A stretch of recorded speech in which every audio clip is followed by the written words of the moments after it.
بسم اللہ الرحمن الرحیم۔ السلام علیکم ورحمۃ اللہ وبرکاتہ۔ بنی اسرائیل میں دو بھائی تھے، جن میں ایک مسلمان تھا اور دوسرا کافر، اور تھے دونوں دریا کے شکاری۔ کافر بت کو سجدہ کرتا تھا، مگر جب مچھلیوں کے لیے جال دریا میں ڈالتا تو اس قدر مچھلیاں اس میں آ جاتی تھیں کہ اس کو کھینچنا مشکل ہو جاتا، مگر مسلمان کے جال میں صرف ایک ہی مچھلی آتی تھی اور اسی پر صبر کے ساتھ خدا کا شکر ادا کرتا تھا۔ اتفاقاً ایک روز اس مسلمان کی بیوی اپنے مکان کی چھت پر گئی تو اس کی نظر کافر کی بیوی پر پڑی، جو زیور اور بہترین لباس سے آراستہ تھی۔ یہ دیکھ کر اس مسلمان کی بیوی کے دل میں وسوسہ پیدا ہوا کہ کاش میں بھی ایسی ہی ہوتی۔ تو کافر کی بیوی بولی، تو اپنے شوہر کو آمادہ کر لے، وہ بھی میرے شوہر کے معبود یعنی بت کی عبادت کیا کرے، تاکہ تو بھی میری طرح مالدار ہو جائے۔ یہ سن کر مسلمان بھائی کی بیوی کچھ غمزدہ سی ہو کر نیچے آئی، اور جب اس کا شوہر گھر آیا تو اس نے بیوی کا حال متغیر دیکھ کر دریافت کیا کہ آخر کیا بات ہے جس سے تو اس قدر غمزدہ معلوم ہوتی ہے۔ تو وہ کہنے لگی، بس میاں، یا تو تم مجھے طلاق دے دو یا اپنے بھائی کے معبود کی پرستش اختیار کرو۔ یہ سن کر اس کے شوہر نے کہا کہ خدا کی بندی، تو خدا سے نہیں ڈرتی؟ ایمان کی دولت کے بعد یہ کفر کی باتیں کرتی ہے۔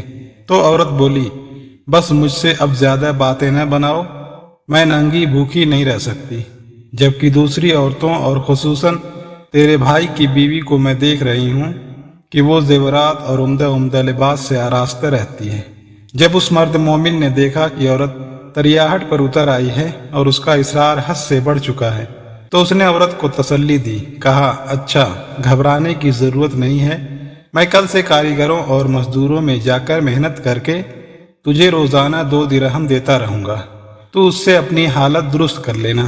یہ سن کر عورت کو کچھ تسکین حاصل ہوئی، اور سویرے ہی وہ مرد مومن مزدوری کی تلاش میں نکلا، لیکن کہیں اسے مزدوری نہیں ملی۔ یہ دیکھ کر وہ دریا کے کنارے پہنچا اور شام تک خدا کی عبادت میں مصروف رہ کر رات کو جب گھر واپس آیا تو بیوی نے دریافت کیا، آج تم کہاں تھے؟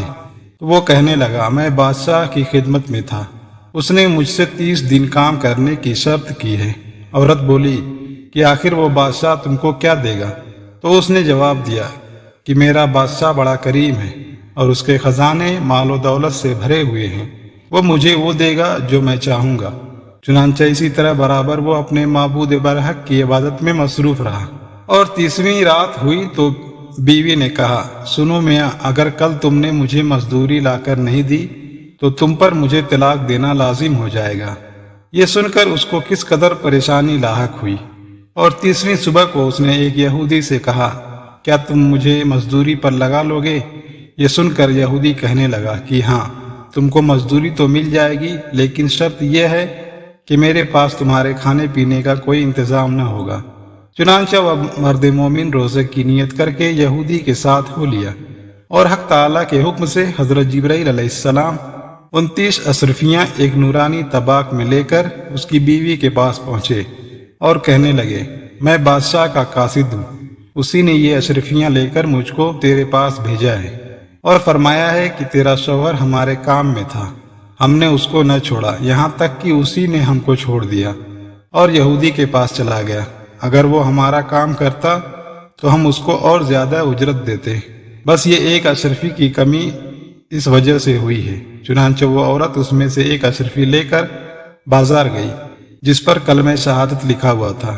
صراف نے 1000 درہم اس کی قیمت عورت کے حوالے کر دی، اور جب شام کو وہ مرد مومن گھر واپس آیا تو عورت نے اس سے دریافت کیا، آج تم کہاں تھے؟ اس نے جواب دیا کہ آج میں ایک یہودی کے کام پر گیا ہوا تھا۔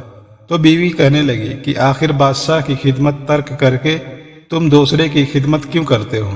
پھر اس کو اشرفیوں کا واقعہ سنایا، جس کو سن کر وہ مرد مومن روتے روتے بے ہوش ہو گیا، اور جب اس کو ہوش آیا تو بیوی سے کہنے لگا، افسوس کہ میں نے بادشاہ دو جہاں کی خدمت کا حق اپنے اوپر لازم نہ کیا۔ اس کے بعد اس شخص نے عورت کو چھوڑ دیا اور پہاڑوں پر چلا گیا، جہاں خدا کی عبادت ہی میں مصروف رہ کر اس کا انتقال ہو گیا۔ حق تعالیٰ اس پر اپنا رحم فرمائے، آمین۔ سچ ہے، خدا کے خزانوں میں کوئی کمی نہیں ہے، وہ بندے کو اس کی عبادت کا صلہ ضرور دیتا ہے، اگرچہ بعض دفعہ کسی حکمت کی بنا پر اس کے یہاں دیر ہو جاتی ہے، لیکن بہرحال اندھیر پھر بھی نہیں ہے، وہ اپنے بندوں کو دیتا ضرور ہے۔ حق تعالی ہم سب کو صبر و شکر کے ساتھ رہ کر زندگی گزارنے کی توفیق عطا فرمائے۔ اللہ ہم سب کا حامی و ناصر ہو، آمین یا رب العالمین۔